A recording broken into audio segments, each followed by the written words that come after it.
Hey y'all, it's your girl Terrika and welcome to the Just a Thought podcast, a safe space to process thoughts and emotions that are common, not talked about, or never really thought about.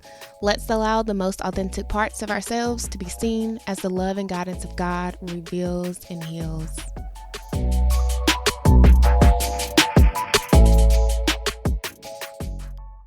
Hey y'all, what's up? It's your girl Terrika and welcome to another episode. I am so excited to be sitting down and having this discussion with y'all today. I'm really starting to get the hang of this and I think I'm liking it. So God might have known what he was doing when he did this, okay? But anyway, let's just go ahead and jump right into the subject. Let's go. So today we're going to be talking about something that's kind of a heavy hitter for me. And it's something that I feel like I do a lot. Maybe you can resonate with it. If you don't, maybe you know somebody who can resonate with it. Share it. And I just want to jump in. So today we're going to be talking about self-inflicted pain from rehearsing traumatic memories. This is something that I do so much.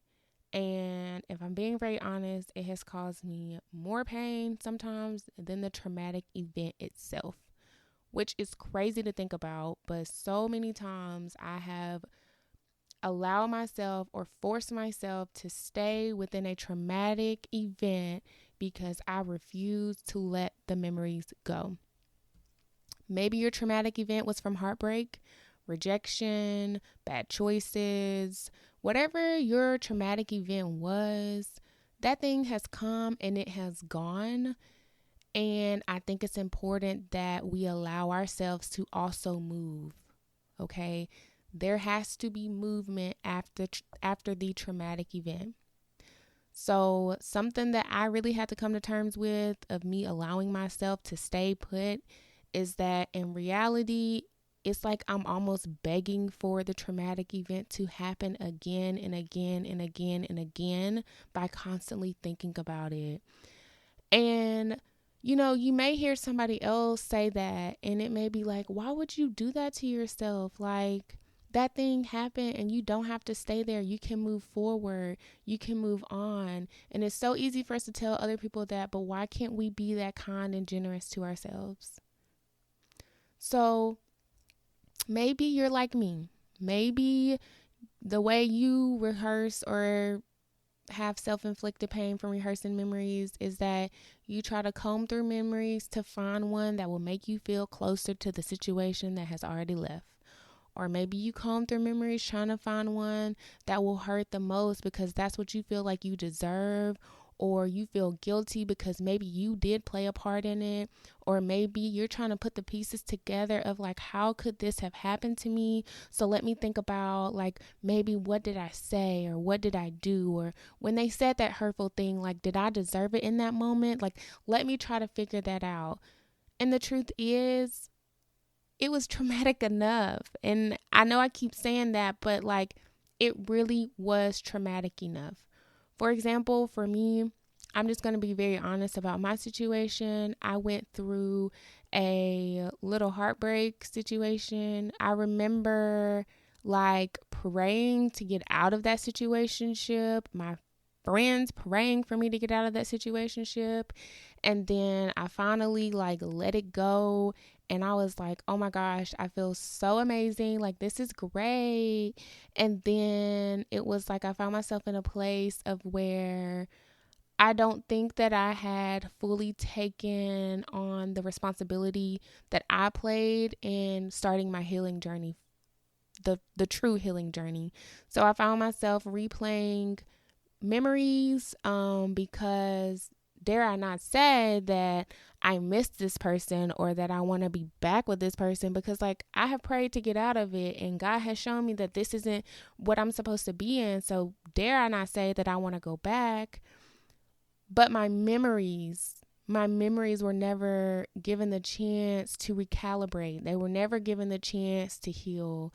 They were never given the chance to let go of all of the traumatic things that had happened. So instead of me letting go, I'm holding on close to them because that's the most familiar thing that I know. Because that is the most traumatic thing that I know at that time. And I don't know what it is about wanting to be so close to the trauma that happened, that it can maybe excite you. I don't know if that's like a good thing to say. I was looking, actually, this is kind of like going off topic a little bit, but I was on Instagram, and there is this Instagram page that I follow. It's called Loving Me After We. Ginger Dean she's a psychotherapist, and she always posts like great stuff on there. But there's one thing that she posted that I think is very important. And if we're talking about like the whole heartbreak aspect, this podcast episode is not about heartbreak. Like, there's other traumatic things that happen besides heartbreak. I'm just giving this as an example because the post really resonated with me. But she said, I don't think some women realize or are ready to admit that they actually crave the attention of narcissists. Okay? And you can remove narcissists and put whatever else it is in there. But I don't think that I realized or was ready to admit that I actually crave the attention of that traumatic experience and that traumatic situation. And that's okay. And I think that it's okay to be honest about where we are, but we don't have to stay where we are, but we can be honest about where we are. So one thing that I really had to do was let go of the what ifs. So what if I would have done this differently? What if I would have never said that? What if I would have never brought that up? What if I never would have done that? I rehearsed those so much, trying to come up with a different outcome. But in reality, I have to come to terms with the outcome that I received. And I think that's important because once you come to terms with the outcome that you received, then it's important for you to understand that you are not what happened. So you have to be able to separate yourself from the experience. So you are not what happened. So, for example, if I experience rejection, I am not rejected. If I experienced heartbreak, I am not unlovable. So whatever your situation is, you are not that situation. It just so happened that you went through that situation. And when we learn how to go through the situation and come out of it, then we learn that the things that happen do not belong to me.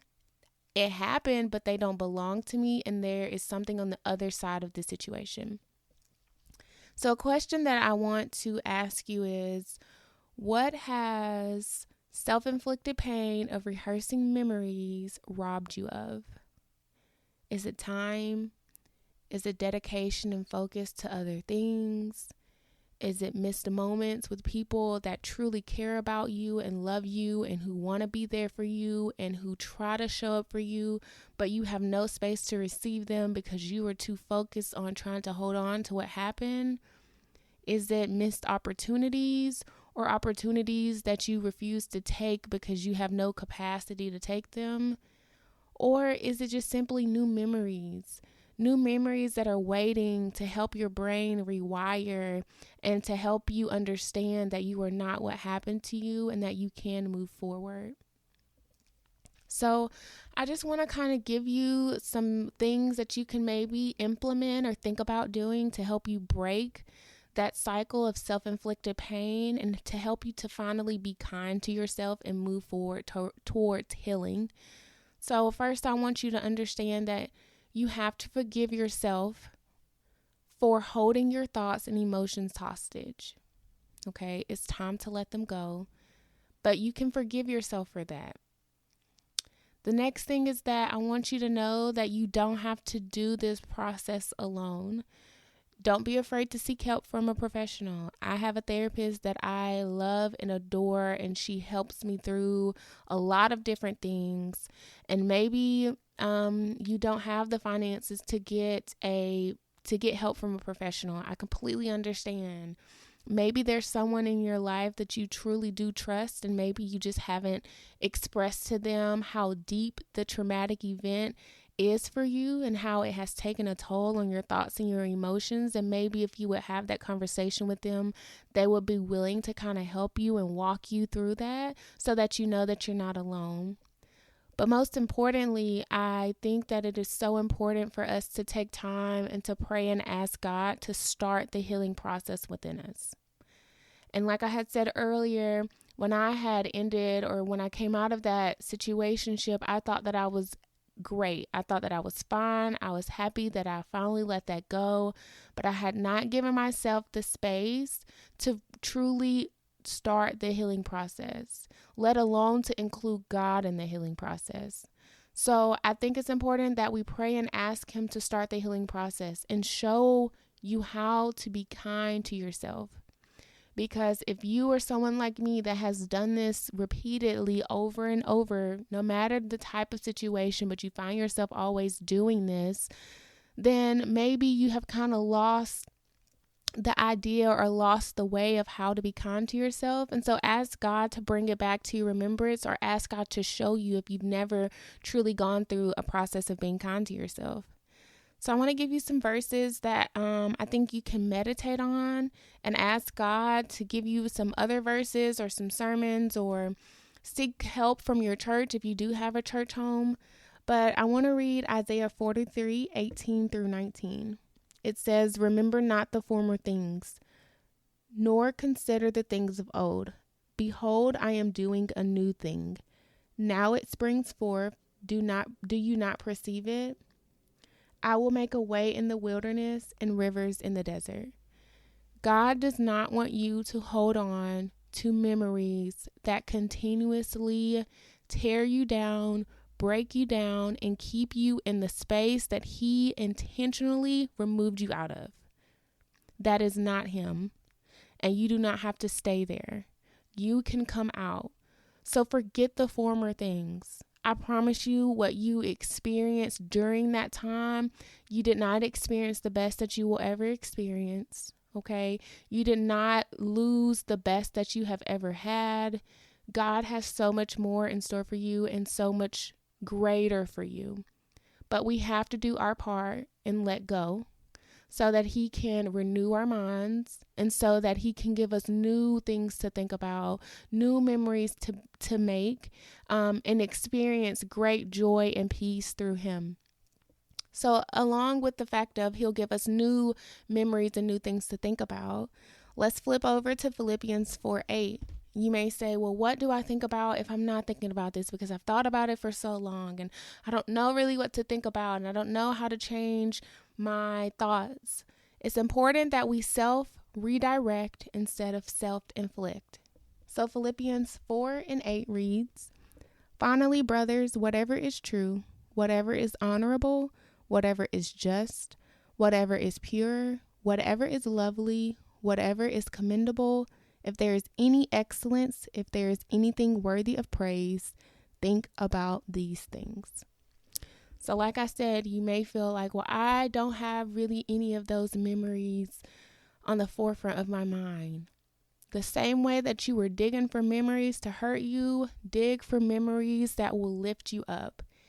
And as you do that, find ways to create new memories, new opportunities, new experiences that involve people that love you, that care for you, that want to see you succeed, that know that you are greater than what you experienced, and that can show you that you can separate yourself from what you went through. So I wanted to discuss this topic today because it was something that was very heavy on my heart, something that I experienced, and I believe that there may be other people out there who have experienced that. And if you are one of those people, then I want you to know that you are not alone, that I am walking with you, and most importantly, God is walking with you, and He wants you to be healed, and He wants you to be whole, because there's so much more that He has in store for you. But you can't stay still, you can't stay stagnant within those memories. Let Him do a new thing in you. Let Him create new memories. Let Him heal you. And also, I just want to add that don't think about the time of how long it's going to take for you to heal. Just walk within the healing journey with Him. walk with him. And I truly believe that God is a redeemer of time. So you have not missed out. You have not lost because you have stayed stagnant. But I believe that God will redeem the time for you and let you experience what he has in store for you. So I'm praying for you. I hope you have a great rest of your week, and I'll see you next time.